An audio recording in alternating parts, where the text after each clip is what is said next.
Amigas y amigos, seguimos un domingo más con los cortos teológicos, ¿no? Estamos en los temas o dogmas después del credo. Hemos hablado del dogma de la Inmaculada un día y luego el dogma de la presencia real de Cristo en la Eucaristía, que vimos ya el tema en relación a la forma que tiene Lutero de entenderlo, ¿no? Que es el concepto de consubstanciación en lugar del de transubstanciación, ¿ya? Hoy vamos a entrar en otro tema que también tendrá que ver Lutero en ello, en el problema, que es el significado del purgatorio, ¿ya? El purgatorio, la nomenclatura ya tuvo con la Iglesia ortodoxa en el siglo XII una dificultad, la Iglesia latina, al hablar de purgatorio, por ese final que en griego, el final terion, indica localidad, el lugar donde se purga, ¿no? El lugar. En cambio, la tradición griega ortodoxa más bien acentuaba la situación de purificación. La persona tiene que purificarse porque solo puede acceder a Dios los puros, ¿no? Los puros verán a Dios, ¿no? Ahora, este tema del purgatorio está dentro de lo que se llama en la tradición catequética, o se mal llama ya, los novísimos. Y por novísimos se entendían los 4 aspectos que tienen que ver con el final de la existencia, ¿no? En la lectura creyente, en esa catequesis, ¿no? Primero la muerte que es el final de la existencia, la aniquilación, o el riesgo de aniquilación de la persona. Luego el juicio, el infierno y la gloria, los 4 novísimos, ¿no? Novísimos porque apela a un más allá, a una situación absolutamente nueva que no corresponde a lo que constituye la vida previa a la muerte, ¿no? Además, ahí con que la muerte implica el fin en que el cuerpo deja de moverse, queda inerme total, ¿no? Entonces se postulaba que ahí comenzaba una historia distinta de separación de ese cuerpo que quedaba en forma de cadáver con respecto a su alma, y se implicaban estos novísimos una concepción antropológica dualista, el ser humano como compuesto de alma y cuerpo. El cuerpo quedaba ahí con la muerte y el alma, entonces, de cada individuo que moría pasaba a ese más allá. Era juzgada individualmente esa alma, y si el juicio iba bien, iba esa alma a la gloria, y si iba mal, esa alma iba al infierno, ¿ya? Y ahí estaba en todo el tiempo que durara el mundo, hasta que al final de los tiempos, al fin del mundo, ¿no? Venía el juicio final, y entonces sería un juicio en cuerpo y alma, en que esas almas que habían sido juzgadas individualmente se volvían a reencontrar y a juntarse con sus respectivos cuerpos, una fantasmagoría increíble, ¿no? Y entonces eran juzgados en cuerpo y alma, enviados o al infierno en cuerpo y alma, o al cielo en cuerpo y alma. Eso es lo primero. Además, entonces el tema del juicio en la muerte individual y el juicio final en cuerpo y alma, ¿no? Esa temática era el lugar en que se distinguía un juicio negativo, definitivo, para quienes habían muerto o morían en pecado mortal, que se llamaba, ¿ya? Castigados con la pena eterna del alma y después en cuerpo y alma, ¿no? O bien si eran pecados veniales, que no era mortal, lo que habían hecho y así habían terminado su vida, entonces no podían ir al cielo, a la gloria, pero tampoco merecían el infierno, ¿ya? Y entonces había una situación intermedia entre esa muerte individual y el juicio final, que era el purgatorio, ese estado intermedio, ¿no? Que duraba más o menos tiempo, la diferencia entre la muerte de cada uno y el juicio final, al final de los tiempos, ¿no? Esa es la idea. Además, vinculaba ese juicio, toda la tradición medieval en Occidente muy fuertemente, acentuaba un juez, Dios como juez, o Cristo, el juez final, como un juez muy castigador. Es un Dios castigador, temible por castigador. Aquellos himnos que se conservaban, ¿no? en la Edad Media, el dies irae, día de ira, aquel día, el día del juicio, cuánto temor, cuánto miedo, cuando venga el juez que ha de venir, para plantearse en forma estricta todas las cosas que uno haya hecho. Se tomaban imágenes del Apocalipsis, del libro abierto con todas las fallas que uno había hecho, ahí se le tomaran en cuenta todas las cosas, ¿no? Como un juez castigador, ya temible. Frente a eso venía, suscitaba ese juez castigador el tema de cómo asegurar que ese juez me perdonará. La angustia por si soy perdonado por Dios o soy objeto del castigo divino nomás, ¿no? Ese acento muy fuertemente marcaba una expectativa de la muerte con el temor, y buscaba, para evitar superar ese juicio negativo, asegurar el perdón divino, la indulgencia, ¿ya? Y ahí venía toda la forma de ver cómo asegurar que Dios me perdona. Y en la tradición de Occidente empezaron a ponerse en esa línea la situación del sacramento de la confesión, para evitar que tengas el temor a no ser perdonado. Asegura que tienes el perdón, todo el acento casi obsesivo a la confesión. El que no muere confesado cae bajo el castigo divino castigador. Entonces, con todo el poder eclesiástico que implicaba ese asegurar el perdón si te confiesas al clero que te da la absolución. Ahora, junto con eso había entonces otras formas de asegurar el perdón divino, que son las famosas indulgencias. La indulgencia plenaria, in hora mortis, ¿no?, que podía dar el Papa en un diploma que aseguraba que cuando tú te murieras, si tenías esa indulgencia plenaria in hora mortis certificada, habiendo pagado lo que valía, ¿no?, podías estar tranquilo que Dios tenía que perdonarte, porque podías exhibir el diploma de la indulgencia plenaria in hora mortis.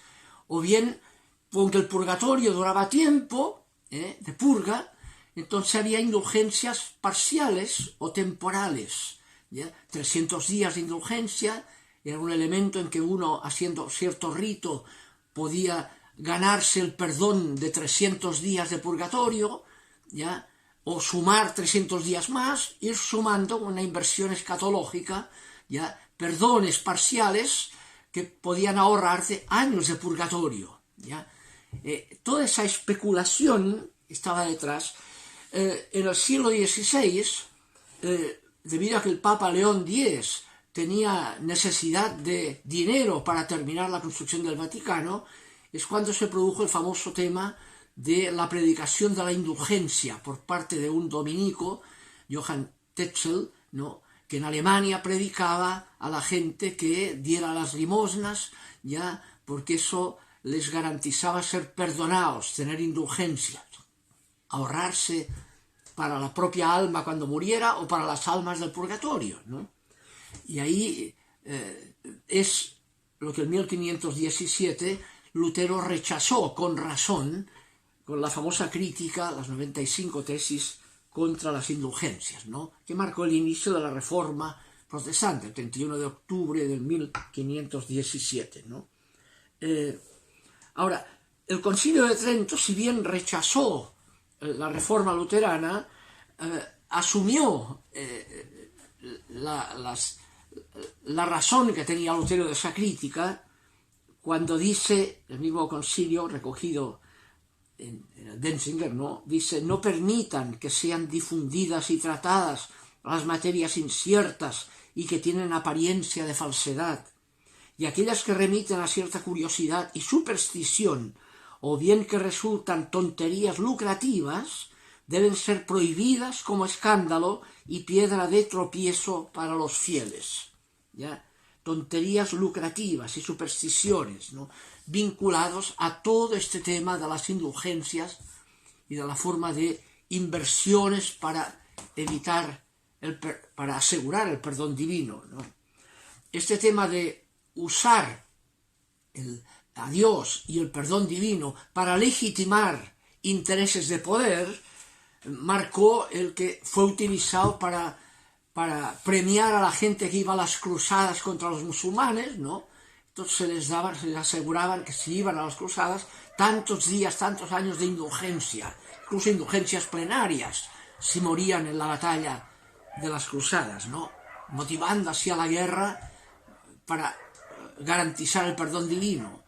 Paralelamente, eso también lo tuvo el mundo islámico a su manera, ¿no? En el Corán mismo dirá lo siguiente, el capítulo 41, la sura 41 del Corán: «Oh los que creéis, os guiaré a un negocio que os salvará del tormento doloroso. Creed en Dios y en su enviado. Combatid en la senda de Dios con vuestros bienes y vuestras personas. Esto es lo mejor para vosotros, si vosotros supierais. Si lo hacéis, Dios os perdonará vuestros pecados y os introducirá en unos jardines por los que corren los ríos y en excelentes moradas en los jardines del Edén. Este es el mayor éxito». Toda una motivación para la guerra ya de conquista islámica, y si morían en esa guerra o aportaban riquezas, tenían el perdón divino garantizado. ¿Ya? Esa es la temática que hay ahí. En la tradición católica se vinculó a partir de cierto momento cierta mariología, la Virgen del Carmen, como con el escapulario para sacar a las almas del purgatorio, ¿no? Y siempre son las almas del purgatorio, un dualismo antropológico, ¿no? El Concilio Vaticano II ya no habla de almas. Dios salva personas, no almas. Dios perdona a personas, no almas, en cuerpo y alma. No somos compuestos de alma y cuerpo. Somos cuerpos animados o espíritus encarnados, ¿no? Hay que corregir toda esa nomenclatura y lo que está detrás, ¿ya? Entonces, la pregunta es, bueno, primero, Lutero, al rechazar las indulgencias y rechazar el uso de poder eclesiástico de la confesión, ¿ya?, como de las indulgencias, para garantizar el perdón divino, él se queda que el perdón divino lo da Dios por sí mismo. El perdón de Dios es lo que purifica, no un lugar de purificación que merece el perdón divino. Y entonces, claro, para Lutero entonces habrá un tema que será importante en esto, y es que el signo de que Dios me perdona no es la confesión o ganar indulgencias, no, esto lo critica, sino que aunque Dios es gratuito, y tiene toda la razón, Dios perdona gratuitamente. Por tanto, el perdón divino no se gana por lo que hacemos nosotros, ni en ética ni en religión, sino que está presente debido a que Dios es amor gratuito, es misericordia. Y Lutero entonces dice, el signo de que Dios me perdona es la fe. Para él la fe es el sentimiento de que Dios me perdona, precisamente. Mientras tú sientas que Dios te perdona, buena señal, ¿ya? Señal que Dios te perdona. Dios a quien perdona se lo hace sentir, y eso es la fe para Lutero, ¿ya? Entonces, con esta idea del sentimiento creyente, Lutero postula, por otro lado, lo que ha sido una tradición hasta el Concilio de Trento presente por la influencia de San Agustín, que es la doble predestinación, ¿ya? Dios ha predestinado a algunos a ser salvos y gratuitamente los salvará, no como resultado de sus méritos de ningún tipo, y la fe es el sentimiento de que Dios me perdona, de que soy de los predestinados, por lo tanto, y hay los predestinados a ser condenados, a quedar fuera. Llega a decir San Agustín, la masa damnationis, la masa condenada, por designio gratuito de Dios. Dios perdona y castiga a partir de su decisión libre, no como resultado de lo que uno merezca o no merezca, ¿ya? Ese tema, entonces, el Concilio de Trento tendrá que separarse de Lutero en este punto y rechazará que haya doble predestinación. No, Dios tiene una sola voluntad salvífica universal. Nadie está predestinado a quedar fuera. Y por tanto, Dios a todos los que ha predestinado, que son todos, los salva. Ahora, para acceder a lo que Dios es, tiene que ser purificada la persona. Entonces, aunque Dios quiere que todo el mundo sea salvo, ahí ubica la fe católica el significado auténtico del purgatorio. En el acto mismo del morir, del lao creyente, no hay un espacio-tiempo al cual vamos cuando nos morimos, no. La muerte es el fin del espacio-tiempo, el acceso al acto eterno divino, no a otro espacio-tiempo. Por tanto, al morir, del otro lado, todo coincide. Está el acto eterno divino, en el cual es asumido, nadie tiene que esperar a nadie. No hay alguien que accede a Dios por el otro lado antes que otro. Es un acto eterno, no hay espacio-tiempo del otro lado. Accedemos al acto eterno divino que trasciende la espacio-temporalidad. Y por tanto, el que muere el año 1000, del otro lado coincide con el que muere el año 2000. Por tanto, ahí no tiene ningún significado razonable postular ahorrar tiempo de purgatorio, porque no hay tiempo cuando se muere. Entonces, la purificación es el acto eterno divino. Cuando oramos por los que mueren, encomendamos a Dios que en el acceso a lo que Dios es, se dejen transformar, se dejen purificar, al abrirse cara a cara con lo que Dios es. Y es el concepto de purgatorio. El concepto de purgatorio es cuando alguien muere ante la realidad del absoluto divino, que es misericordia, entonces darse cuenta del desfase, de la diferencia radical que hubo entre lo que Dios es y lo que yo he hecho en mi espacio-temporalidad. Y entonces ahí viene el dolor. Mira que ahora viendo lo que Dios es, mira que me duele lo que he hecho que no corresponde a lo que Dios es, a lo único que valía la pena hacer, porque tiene que ver con lo único eterno, de valor eterno, ¿no? Ese me duele es el purgatorio, es el estado de purificación. Por eso, por un lado, el único texto del Nuevo Testamento en donde está el texto bíblico del purgatorio es la 1 Corintios capítulo 3, versículos 10 al 15, dice Pablo, el día del Señor, que es el tema del juicio, ¿no?, pondrá de manifiesto la obra de cada cual, porque ese día vendrá con fuego, y el fuego pondrá a prueba la obra de cada uno. ¿Ya? Aquel cuyo edificio resista, recibirá premio, pero aquel cuyo edificio sucumba bajo las llamas, sufrirá daño. Él, sin embargo, se salvará, pero como quien escapa de un incendio, después de haber sido purificado. Y en ese sentido, cuando Trento dice que no hay doble predestinación, que Dios tiene una sola voluntad salvífica universal, los que han ido en otra con respecto a lo que Dios es en la vida, en el acto de la muerte, a la luz de lo que Dios es, tendrán que reconocer con dolor eso, y ese dolor, ese me duele ahora que veo lo que Dios es lo que los purificará, lo que les dará apertura para integrarse al único acto eterno divino, sin excepción todas las personas, ¿no?